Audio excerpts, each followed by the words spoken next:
Vivek is saying that Walz, I hate that name. I didn't even know nothing about this guy. Now I don't like him anymore. He's saying that Walz is exposing Kamala for who she really serves and what agenda she's really trying to push. Make sure y'all get the likes up for the algorithm, subscribe to the channels, and turn on your notifications. Joining us now, former GOP presidential candidate Vivek Ramaswamy is with us. All right, Vivek, let's get your take. Greatest contributor to the Democratic Party is the media. We have Kamala and Tim in their own words. It is the most radical candidates to ever run on a major party ticket for the presidency and the vice presidency in this country. And yet they go completely unvetted. They have a media that is compliant, an extension of their press office. Your reaction to it, and how does the Trump campaign deal with that challenge? It's a challenge. Look, part of this, Sean, is the consequence of the fact they laid a trap for us. And the trap was this. Joe Biden was the nominee, such that for the last 18 months, Republicans have focused our financial and political capital on attacking Joe Biden when he's not the nominee. But because the press is the one that criticized Biden in that last month, here's what they've done. They've banked some artificial credibility with the public. I've talked to many independents across the country, and their main pushback on the idea that the media is biased is the fact that, no, they were just criticizing Biden as recently as last month. So in some ways, we were led into that trap, and now it's up to us to find our way out of it. So wait a minute. Well, let him finish. That path, Sean. What? I think that we would make the same mistake again by just obsessing over the candidates instead of following a 3-word formula to win this election. Focus on policy. Focus on our own vision for this country. What do we actually stand for? That makes the other side irrelevant by comparison. That's our only chance at success, and I think it is going to be our winning path to success. But we got to learn from our mistake last time around to correct it this time. So that's a really good point. And I haven't seen this segment, so I'm reviewing it in real time. When we go back and we think about it, because hindsight is 20/20, obviously, and we start to break down exactly how we got here. On August 9th, as of the recording of this video, and for you guys that's watching this live and for you guys that's restreaming this and so on and so forth,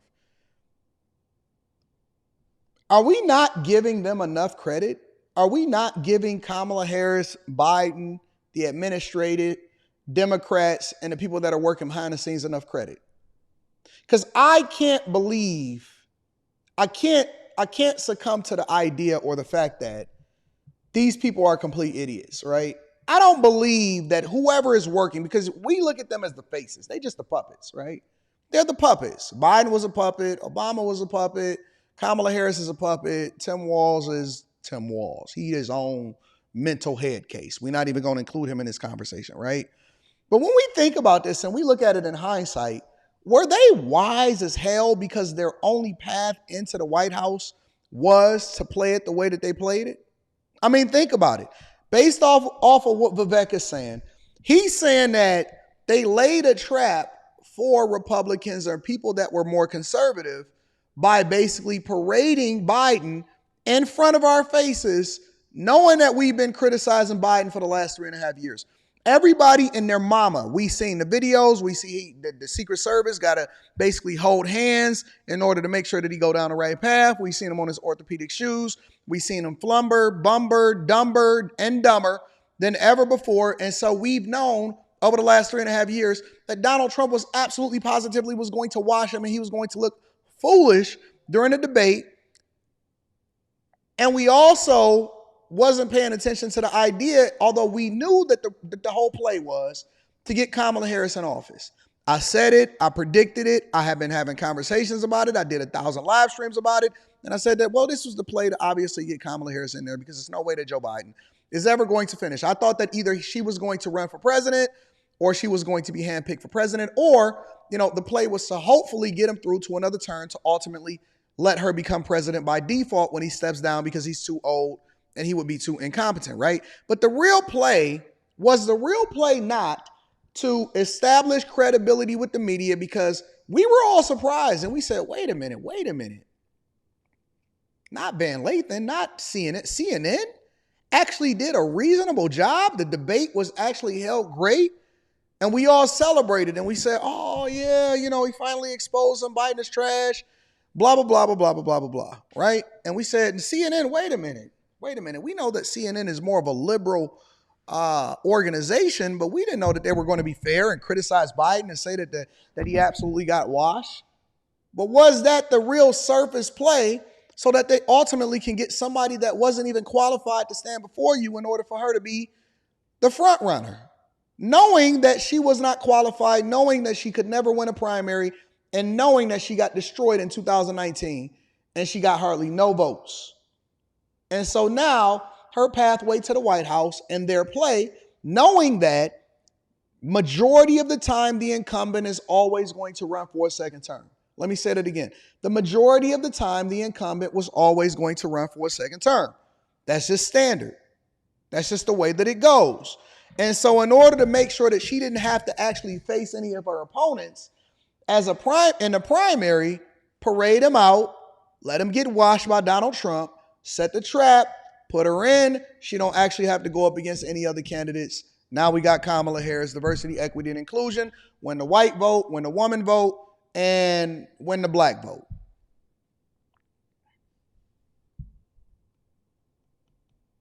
I gotta write my notes down because I'm getting ideas on different things that I need to talk about.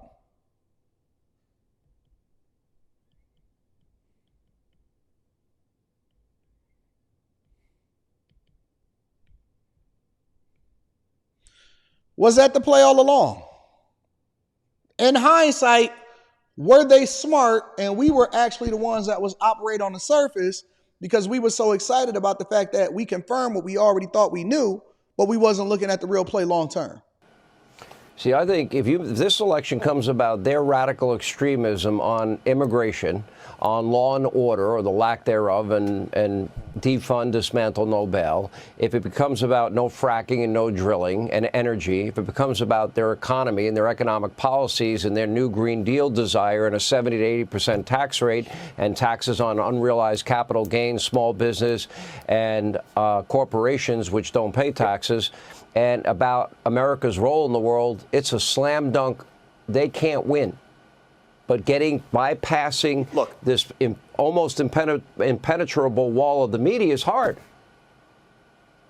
They're corrupt. Of course it's hard. But you know what? We're running to save a country here, Sean. So that work is cut out for us. The question is whether we rise to the challenge. Seal the border, grow the economy, fight rampant crime in this country, and stay out of World War III. If this election comes down to those four things, we win this handily. If it does, but the problem for Vivek, well, let me see. We lose this. I think those are our two choices. The reality is the voting public's not going to be voting for Tim Walz, so I think this news cycle is going to go away regardless in another week. But what does Walz's selection actually tell us? It teaches us about Kamala Harris and how she'll make decisions as a U.S. president and to which wing of her party she actually bends the knee. And so this has opened up. This has been exactly what we needed. It has given us the reset we needed in this race to refocus on policy. They've served this up. I think it was a great gift, making Walz the vice presidential nominee. Having given us that gift, now it's up to us to receive it and use that to actually offering competing visions for the future policy governing the United States. If we do that, we're successful, but that's up to us.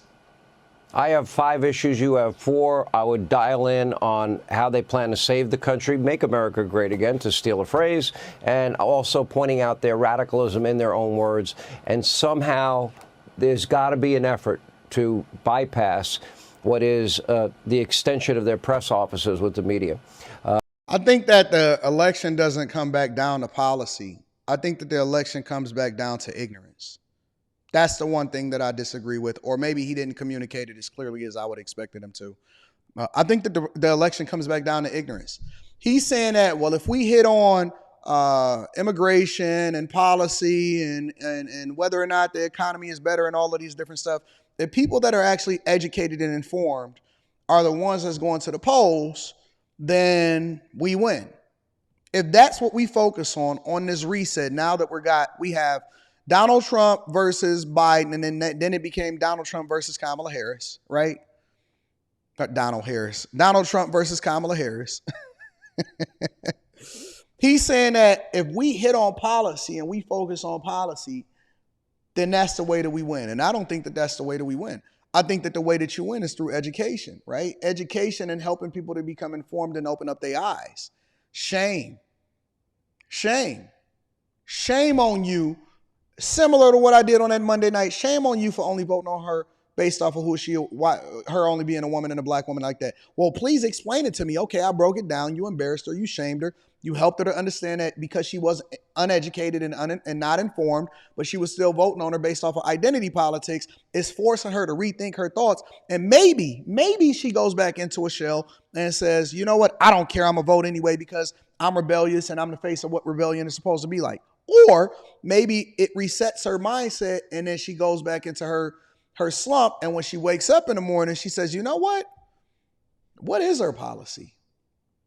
Because what Democrats bank on, and the reason why they incentivize you to do the things that's not best for you, is they bank on your ignorance and your loyalty and your dedication to things that don't matter. That's what they're banking on. They're banking on you to say, you know what, because she a black woman or because she a woman or because, you know, she a former prosecutor or because I don't like Donald Trump and you can't cite any policy, your ignorance will be your downfall, which is one of the reasons why they're trying to mobilize you to vote and not educate you on why you should vote. The last speech that we just looked at with Gretchen Whitmer, she spent no time speaking on what's great about Kamala Harris. And y'all got to pay attention to it. She spent 90% of the time when she talked about the candidates, when she talked about Donald Trump and she spoke about Kamala Harris, she spent 10% of the time saying, and we support Tim Walz because this is what we did in Minnesota and this is what we did in Michigan. And she spent 90% of the time attacking Donald Trump and saying what he didn't do, what we not going back to. They didn't say this is what we're going into. The campaign is we won't go back. Back to what? Winning, prosperity, money, success. And so they're largely banking on your ignorance. They're banking on the idea that you're going to make an emotional decision based off of what you don't like about him or what's being promoted.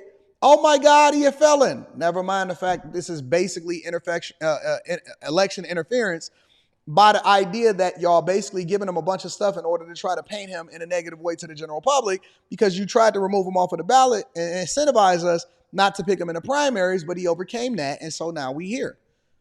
Oh, he's a felon. Not before he was a president. You know what I'm saying? Now he a felon. Okay, I got you. So they spent 90% of the time reaffirming your talking point of you saying, well, I don't like either candidate, but I'm a vote for the lesser of the two evil. That's a weak cop-out. That just says I'm not educated. I'm not informed. I didn't pay attention to what happened during his administration. I'm not really taking into consideration the dire straits that we in right now. Every day we sit there and we get reports of layoffs in Kellogg's and Memphis and layoffs in big tech and layoffs over here and layoffs over there. We get all of these reports on a regular basis to help you understand how you're supposed to be moving differently based off of your own circumstances. And you, by default, ignore all of it and you say, well, I hate him. Aside from your ignorance, I'll say this. I've never hated somebody enough to kill my own dreams and ambitions and my own money. I don't hate you enough to hurt me. I will never hate you enough to drag us both down. No. Let me just say this one more time for the people in the back, because maybe you missed it. I have never disliked somebody enough to kill my own dreams and my own hopes, my own family, my own finances, my own resources, and to destroy my own community as a result of it. I'm not letting you take me down with you. Listen, we may disagree. But I'm not about to get fired for you. I done got people at positions and jobs all the times that I disagree with. I just ain't gonna walk over into his section. He got his own machine over there, over in the steel. Okay, listen, that dude I don't like you. You don't like me. I just ain't gonna never see you again. I don't hate you enough to get fired for you though. I'm not losing my own money. I'm not messing up my own bag. I'm not about to not be able to feed my own family over what you think about me. Fuck you. I got a family to feed. I don't like you, but I just don't like you. I hope you lose, but I don't hope you lose enough to where it's going to take me down too. Let me go and get my own job first. Let me get another job. Let me get out of here, and then we're going to figure it out after that. We can add some furniture moving. But I don't like you enough to kill my own self. And that's basically what people are doing. They're basically saying, listen, I know I'm getting laid off. I know it's immigration into my country. I know that the policies is trash. I know that they messing up the schools for my daughter. I know that they're going to be teaching my daughter and my kids on what gender affirmation is. I know they're incentivizing my kids. I know that they're trying to get my chick to leave me and leave the family. I know that they're trying to get me to kill babies. I know that they're trying to get me to carry to the 8th and the 9th month and then abort the child and all of this stuff. I know that they keep talking about all of this stuff and identity politics. But I'm going to embrace them anyway just because I don't like that guy over there. Make it make sense. Make it make sense.